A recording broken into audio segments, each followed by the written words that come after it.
자, 안녕하십니까. 자, 오늘 이 시간에는 우리 2023년도 빅데이터 분석기사 사회실기 필답형, 작업형 해설 강의를 진행을 하도록 하겠습니다. 먼저 해설 강의에 앞서서 이번 차시의 특징점을 먼저 설명해 드리고 우리 보건 해설 강의를 진행을 할까 합니다.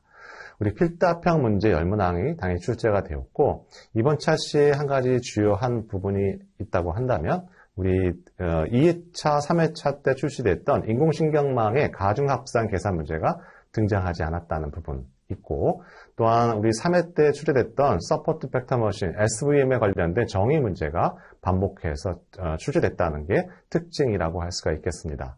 또 하나 우리 하드과 관련된 에코시스템의 스쿱이 출제가 되었는데요. 아무래도 다음 차시 5회, 6회 때도 역시 에코시스템에 관련된 소프트웨어 정의를 물어보는 문제 당연히 예상해 볼 수 있는 문제라고 할 수가 있겠습니다. 전체 10문항 중에서 상에 관련된 문제 2문항, 그 다음에 중급에 관련된 문제 1문항, 그 다음에 학에 관련된 문제 7개의 문항 정도 예상해 볼 수 있다고 할 수가 있겠습니다. 따라서 우리 필답형의 전체적인 평균 점수는 7문항 정도 예상해 볼 수 있다고 할 수가 있고 우리 교재에 나와 있는 기본 개념 90개 포인트 여러분 확실하게 준비하셨다면 최소한 7문항은 득점할 수 있는 평이한 문제라고 생각해 볼 수가 있겠습니다. 자, 다음은 이제 작업형 완에 관련된 문제라고 할 수가 있는데요. 작업형 완은 이번 차시의 특이점이 있다면 우리 그동안의 답안을 프린트 함수를 통해서 답안을 제출했다 할 수가 있겠습니다. 하지만 이번 차시엔 cat 함수가 부여되어 있었어요. 그래서 굉장히 좀 수험생들한테는 당황했던 문제가 작업형 1 유형의 문제 유형이라고 할 수가 있겠습니다. 하지만 우리 cat 함수를 모르더라도 우리 help 함수를 이용해서 cat 함수의 쓰임새를 확인해 볼 수 있다고 할 수가 있겠습니다.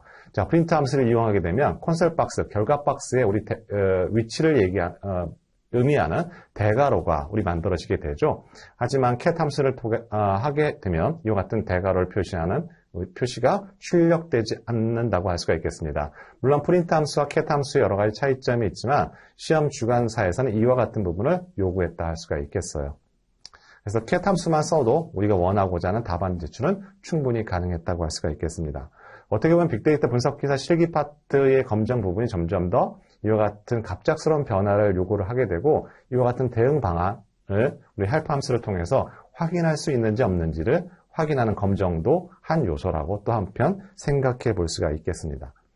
자, 또 하나 특징점이라고 할 수가 있다면 우리 넷플릭스 콘텐츠 데이터를 이용해서 시계열 데이터를 처리와 관련된 문제가 출제됐다고 할 수가 있겠습니다.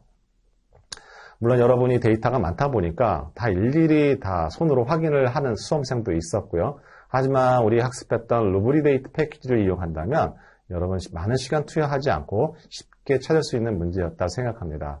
앞으로 작업형 1 유형에서는 이와 같은 시계열 데이터를 가지고 변별력을 부여하게 되는 문제가 굉장히 출제가 많을 거라고 저는 예상을 한다 할 수가 있겠습니다. 다음은 작업형 2 유형이라고 할 수가 있겠습니다. 자, 작업형 2 유형의 특징점이라고 할 수가 있다면 우리 그동안에 2개의 분류 모형을 만들게 되는 거가 바로 대표적인 제2 작업형 유형이라고 할 수가 있겠어요. 또한 평가 지표도 ROC, AUC를 가지고 평가하는 방법이라고 할 수가 있겠습니다. 하지만 이번 차시에 등장했던 것은 멀티 클래스 문제가 등장했다고 할 수가 있겠어요. 말 그대로 목표 변수가 4개의 세그멘테이션으로 구성이 되어 있고 이와 같은 분류 모형을 만드는 거라고 할 수가 있겠습니다.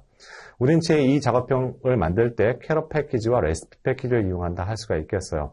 근데 캐럿 패키지 중에서 우리 중요한 함수가 하나가 있겠죠. 2가지가 있죠. 우리 train control 함수와 train 함수를 이용하게 되는데요. 우리 train control 함수 안에 우리 summary function이라는 옵션, 인자가 있다고 할 수가 있겠습니다. 이 인자의 역할은 어떤 것이냐면 관측치와 기대치를 측정을 해서 측정 정도를 함수에 전달하는 역할을 한다고 할 수가 있겠어요.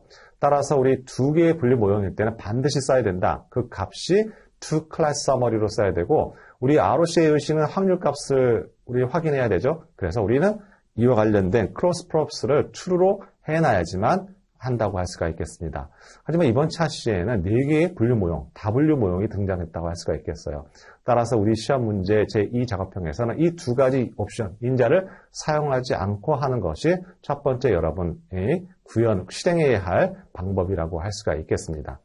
또 하나 이번 차시의 특징점이라고 한다면 우리 기존에는 ROC, AOC를 가지고 평가를 했다고 할 수가 있겠습니다. 하지만 이번 차시에는 매크로 F1 값을 요구한다고 할 수가 있어요. 여러분한테는 굉장히 낯선 평가 지표라고 할 수가 있겠지만 일반 캐글에서의 그 대회 시합에서는 이와 같은 매크로 F 값도 많이 이용한다고 할 수가 있겠습니다. 자, 이와 같은 두 가지 특징을 갖고 있는 것이 이번 차시에 우리 해당되는 제2 작업형의 출제 유형이라고 할 수가 있겠습니다. 자, 전반적으로 본다면 우리 필답형은 7문항이라고 할 수가 있고 득점 예상 문항수가요.